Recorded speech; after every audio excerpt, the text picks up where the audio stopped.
Innal hamdalillah nahmaduhu wa nasta'inuhu wa nastaghfiruh wa na'udzu billahi min shururi anfusina wa min sayyiati a'malina.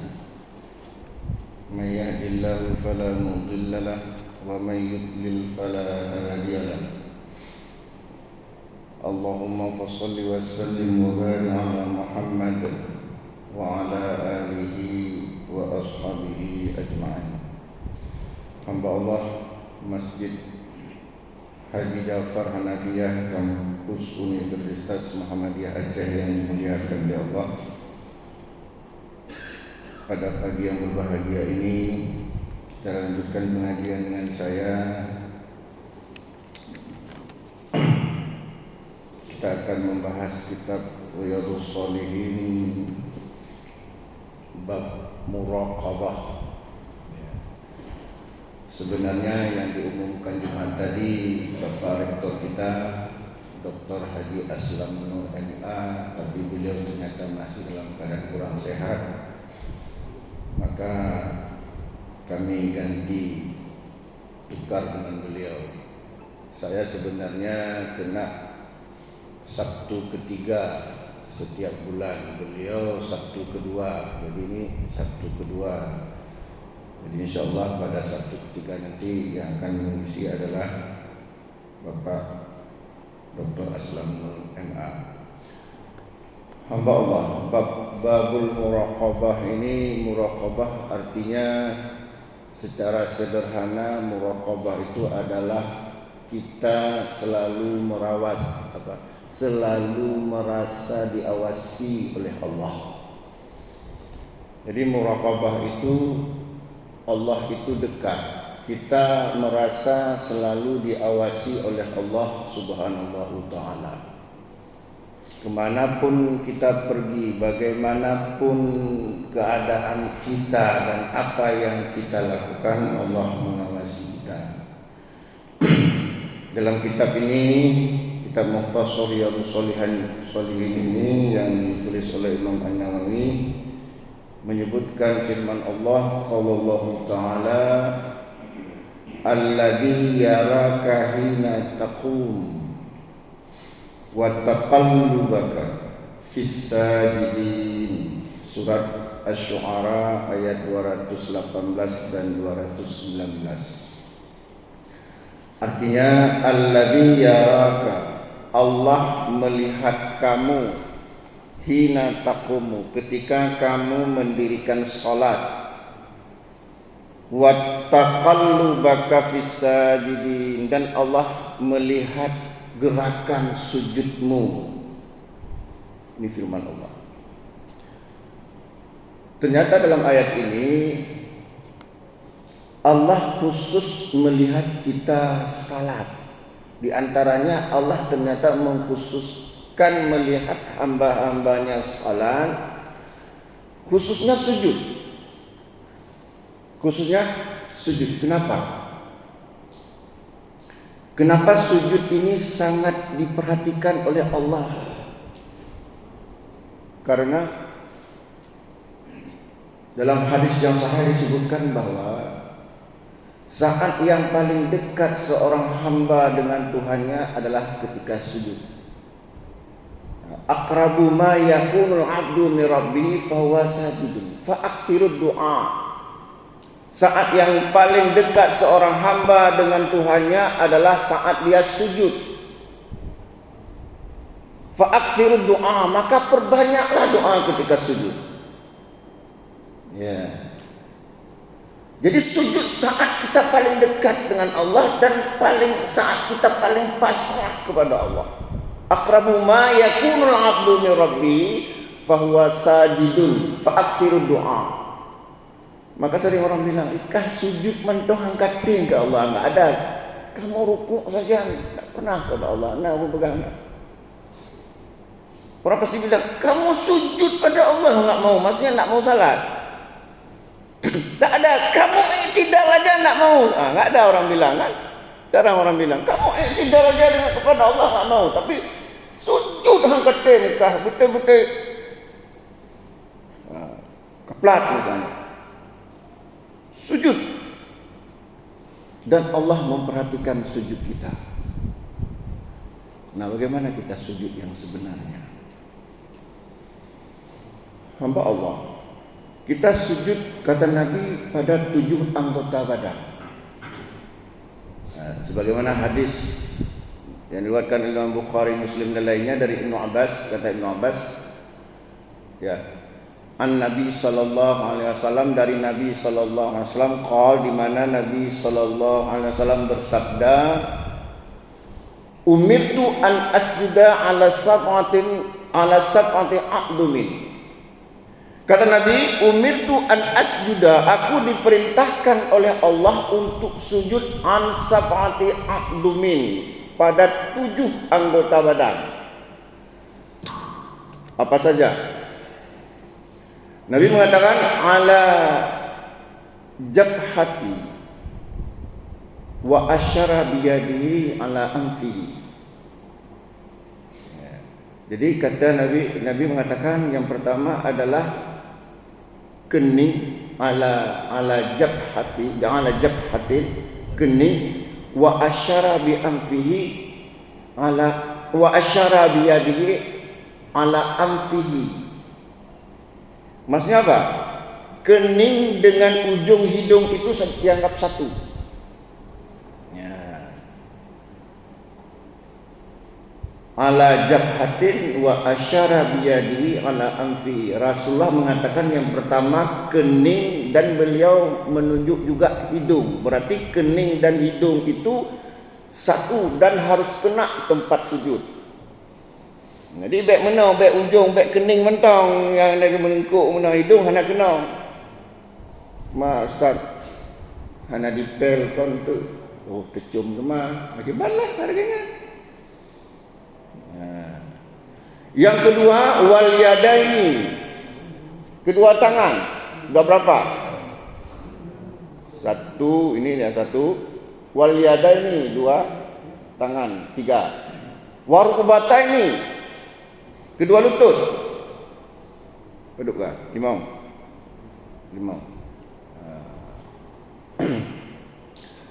Kemudian kedua kaki. Wa atrafil qadamaini, kedua ujung kaki. Berapa? Paduk. 1, 2, 3, 4, 5, 6, 7. Itu harus kena tempat sujud. Ya, umirtu an asjuda ala sab'ati a'dumin ala jabhatin wa asyara biyadi ala anfihi wal yadaini wa rukbataini wa atrafil qadamaini. 7. Kemudian ada hadis dari Abu Humaydi As-Sa'idi. Hadis ini diriwayatkan oleh Imam At-Tirmidzi dan lainnya. Ya, kata Abu Humaydi ini, anna Nabi sallallahu alaihi wasallam kana idza sajada, ketika beliau sujud, amkana jabhatuhu amkana jabhatun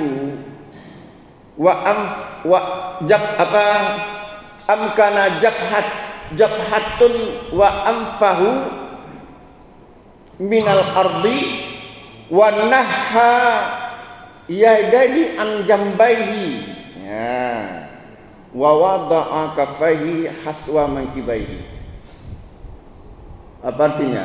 Kata Abu Humaydi tadi, anna Rasulullah sallallahu alaihi wasallam kana idza sajada, Rasulullah sallallahu alaihi wasallam ketika sujud, amkana jabhatahu, beliau ya meletakkan dahinya, wa anfahu, dan hidungnya, minal ardi, ke lantai,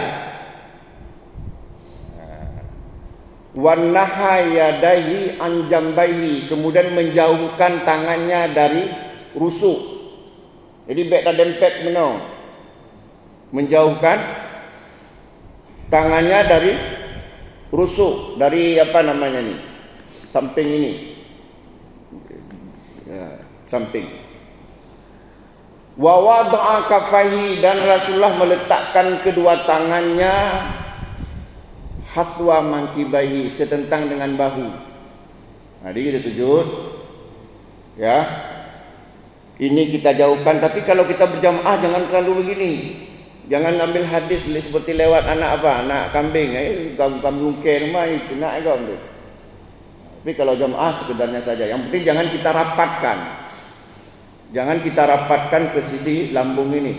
Kemudian wa wada'a kafaihi, Rasulullah meletakkan kedua tangannya haswa mangkibaihi, setentang dengan bahu. Jadi jangan begini kita. Tapi setentang dengan bahu. Ya. Kemudian hadis lain, kita tidak khusus membahas sujud, ya, karena sudah pernah saya bahas dulu di sini. Satu lagi saya katakan, kata Nabi, la tujzi'u salatun la yuqimar rajulu fiha sulbahu fi ruku'in wa sujud. Kata Nabi, tidak sempurna salat seseorang yang tidak meluruskan punggungnya ketika rukuk dan sujud. Nah, jadi kalau ada orang salat dia seperti busur, ya Allah kalonnya. Oh, dagangnya nah balon salat, kalau ada busur, diluruskan punggungnya ketika rukuk dan sujud. Jadi bagaimana? Hanya belum pegak, Nabi pegak. Jadi kata Nabi, ya, la tujzi'u salatun la yuqima rajulu fiha sulbahu fi ruku'in wa sujud. Tidak sempurna salat seorang laki-laki yang tidak meluruskan punggungnya ketika rukuk dan sujud. Ya, itu mengenai tadi Allah melihat sujud kita. Ya, melihat sujud kita. Kita lanjutkan kita ini. Kemudian Imam An-Nawawi juga mencantumkan surat Al-Hadid ayat 4. Wa huwa ma'akum aina ma kuntum. Allah bersama kamu di mana saja kamu berada. Ini sudah menunjukkan Allah itu dekat. Mungkin ada yang bertanya, kenapa di Muhammadiyah ini berzikirnya enggak keras-keras? Jadi setelah salat, ya, baca Allahumma antas salam dan sebagainya, itu kecil-kecil saja sendiri-sendiri. Kenapa? Karena di Muhammadiyah memegang prinsip ini, sebagaimana Allah jelaskan dalam surat Al-A'raf ayat 205, wazkur rabbaka fi nafsika tadarruan wa khifatan wa dunal jahri minal qawli. Berzikirlah pada Tuhanmu, kata Allah, dalam diri kamu, nafsun, diri kamu, tadarruan, dengan merendahkan diri. Gimana orang merendahkan diri? Wa khifatan, dengan rasa takut. Wa dunal jahri minal qawli, dengan tidak boleh jahar. Jahar itu apa? Mengeraskan suara. Lawan jahar apa? Sir. Berarti kalau Allah larang secara jahar, berarti secara sir. Jadi kecil-kecil aja di Muhammadiyah. Subhanallah, subhan kecil cukup didengar sendiri dan Allah. Kenapa? Karena Allah itu maha dekat, maha mendengar. Alasan kedua kenapa di Muhammadiyah tidak berzikir keras-keras, karena ada orang masbuk. Coba misalnya ada orang masbuk, kita berzikir keras-keras, kira-kira terganggu nggak salatnya? Terganggu. Apa hukum mengganggu orang salat? Lantas apa ketika tidak keras-keras Allah tidak menerima? Nah, pernah ada kejadian, hadis diriwayatkan oleh Imam Muslim dan lainnya, dari Abu Musa Al-Ash'ari. Abu Musa Al-Ash'ari. Kata Abu Musa Al-Ash'ari, ya, kunna ma'al Nabi sallallahu alaihi wasallam fi safar. Kami pernah bersama Nabi sallallahu alaihi wasallam dalam sebuah perjalanan. Fakunna asyrafna ala wadin. Kemudian kami berada pada sebuah lembah. Capek sekali perjalanan. Halalna wa kabbarna wa ala sautuna wa ala aswatuna. Dalam hadis yang lain dikatakan irtafa'at aswatuna. Kami bertahlil. Tahlil itu apa? La ilaha illallah. Wa kabbarna, kami bertakbir. Apa takbir? Allahu akbar. Wa ala sautuna, kami mengeraskan suara kami. Faqala, Nabi menegur, ya ayuhan nas, wahai manusia, irba'u ala anfusikum, rendahkan suara kalian. Fa innakum tad'una as-samma wala ghaiba. Sesungguhnya kamu menyeru kepada zat yang enggak peka. Ya. Innakum tad'una la asamma wala ghaiba. Sesungguhnya kamu menyeru bukan zat yang peka dan bukan zat yang tiada. Innahu ma'akum, Allah bersama kalian. Innahu sami'un qarib, Allah itu maha mendengar dan maha dekat. Kata Nabi Pak, innahu sami'un qarib, sesungguhnya Allah maha mendengar dan maha dekat. Pada saat itu enggak ada lagi sahabat yang berani teriak-teriak. Kenapa harus berteriak? Apa kalau enggak teriak Allah enggak dengar? Jangan-jangan kita berteriak-teriak bukan ingin didengar oleh Allah, ingin memperdengarkan kepada orang malim dan punya suka sekali berzikir. Kalau sudah kita memperdengarkan kepada manusia, apa hukumnya? Ria. Bukan enggak benar-benar ikhlas lagi kepada Allah. Kalau benar-benar ikhlas lagi, cuma Allah saja yang tahu. Allah itu dekat. Dalam surat Qaf ayat 16 Allah berfirman, nahnu aqrabu ilaihi min hablil warid. Aku lebih dekat kepada mereka, kepadanya lebih dekat dari urat lehernya. Itu dalam surat Qaf ayat 16. Kata Allah apa? Aku lebih dekat daripada urat leher mereka. Dalam hadis disebutkan, alladzi tad'unahu aqrabu ila ahadikum min unuqi rahilati ahadikum. Sesungguhnya kamu, zat yang kamu, Allah yang kamu seru, kamu berdoa kepadanya lebih dekat daripada leher tunggangan hewan tunggangan kalian. Jadi kalau Allah begitu dekat dengan kita, ya, alladzi tad'unahu, sesungguhnya yang kamu berdoa kepadanya, aqrabu ila ahadikum min unuqi rahilati ahadikum. Sesungguhnya kamu, zat yang kamu seru, Allah yang kamu berdoa kepadanya lebih dekat daripada leher tunggangan hewan tunggangan kamu, kata Allah. Jadi kalau Allah sangat dekat kepada kita, kenapa kita harus teriak-teriak? Akibatnya timbul fitnah apa? Wah, Muhammadiyah hana berzikir, hana berdoa. Doa mukhul ibadah, doa itu otaknya ibadah. Siapa pula yang enggak mau berdoa? Jadi kalau enggak berdoa keras-keras dikatakan enggak berdoa. Saya yang kira, nyawa Muhammadiyah hana berzikirnya, hana berdoa, li salat aku menanam. Jadi itu sudah memfitnah. Ya, sudah memfitnah. Jangan, maka pelajari dulu ya.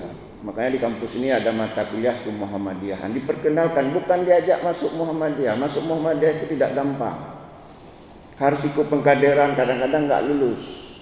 Jadi dikira ingin dimasukkan ke Muhammadiyah, enggak. Mama masuk Muhammadiyah itu sukarela, tertarik silakan.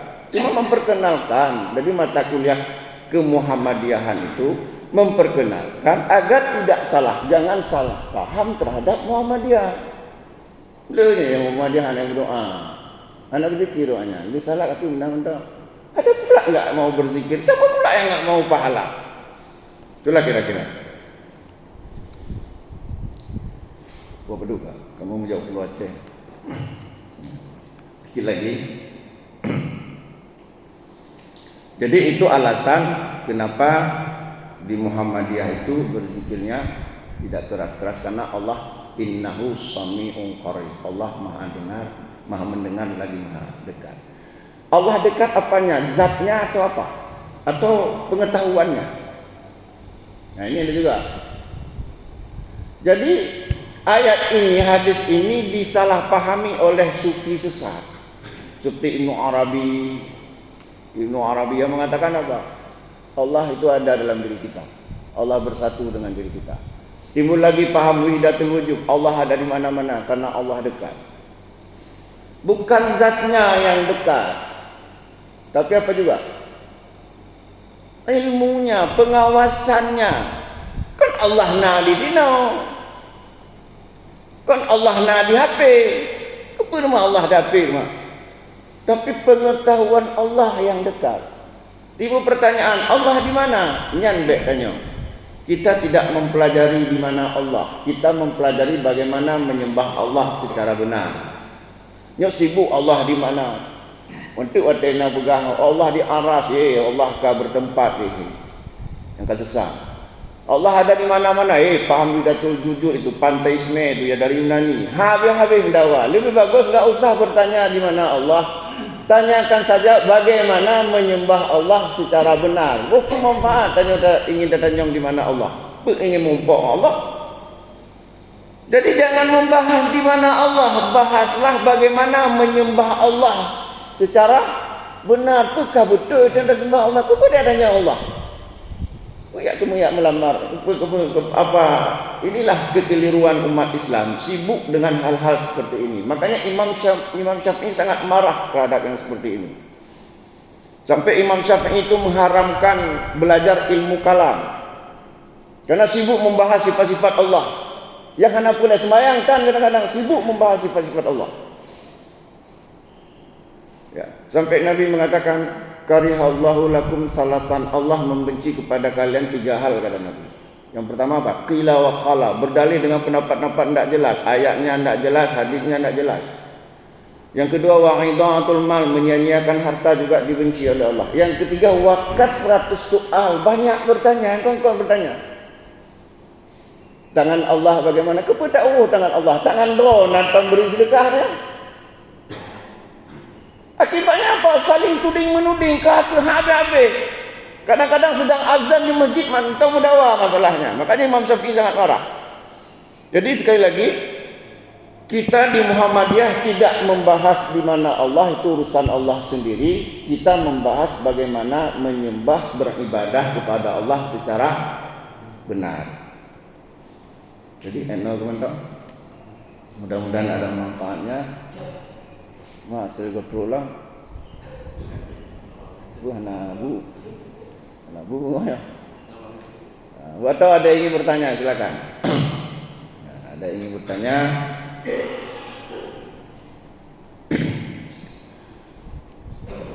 Kalau tidak ada, saya tambah 1 hadis lagi ya. Tidak lama, ini 5 menit saja.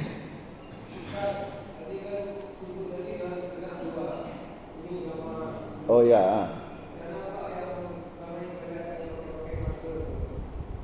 Ya, maksud para ulama mengatakan bukan berarti harus kulit.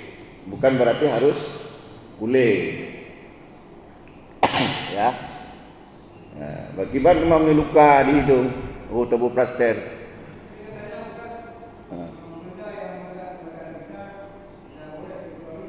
Iya, itu pendapat sebagian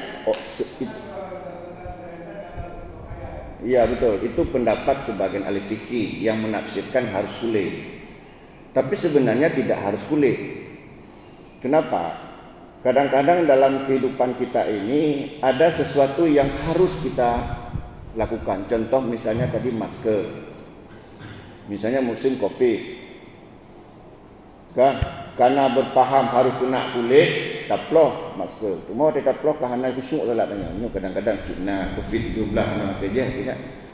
Itu dimaafkan tak apa-apa. Karena Nabi mengatakan dahi dan hidung itu memang pada zahirnya adalah itu tidak boleh tertutup dan memang tidak boleh tertutup. Cuman karena ada alasan tertentu, apakah plaster misalnya, plaster lukanya, itu harus taploh plaster. Nipo darah itu dibolehkan. Demikian juga karena kita khawatir ini kalau enggak kita pakai masker nih cekang mana itu kata mau pun nanti mbak cuma takutnya kita mau pinere mah kan masalah mah itu enggak apa-apa, hal-hal kecil itu dimaafkan ya. Memang pada prinsipnya kenapa salat itu wajah harus terbuka termasuk perempuan, karena apa? Supaya dahi dan hidung ini mengenai lantai. Tapi kalau ada sesuatu yang memang istilahnya manik penghalang, artinya kita tidak sempurna, itu dimaafkan. Oh, gimana? Mayol,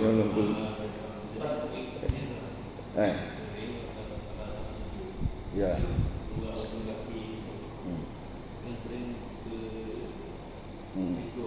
Ya.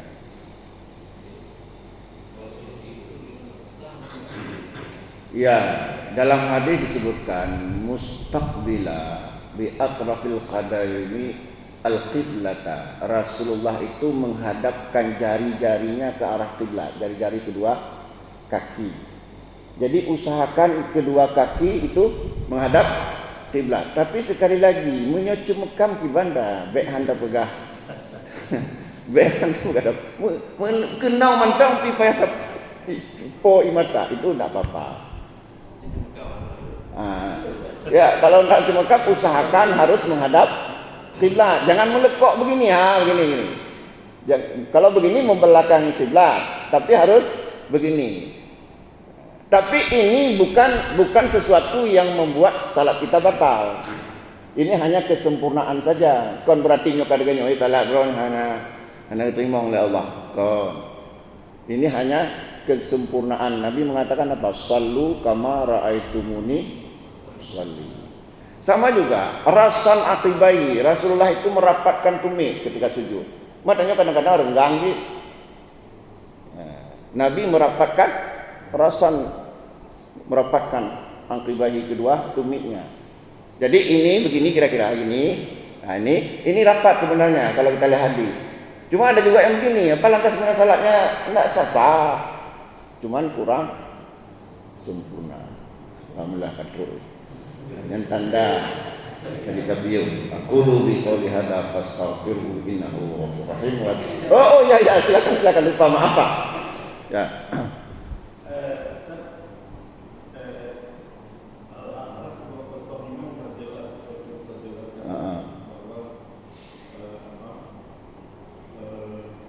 Tidak boleh keras-keras.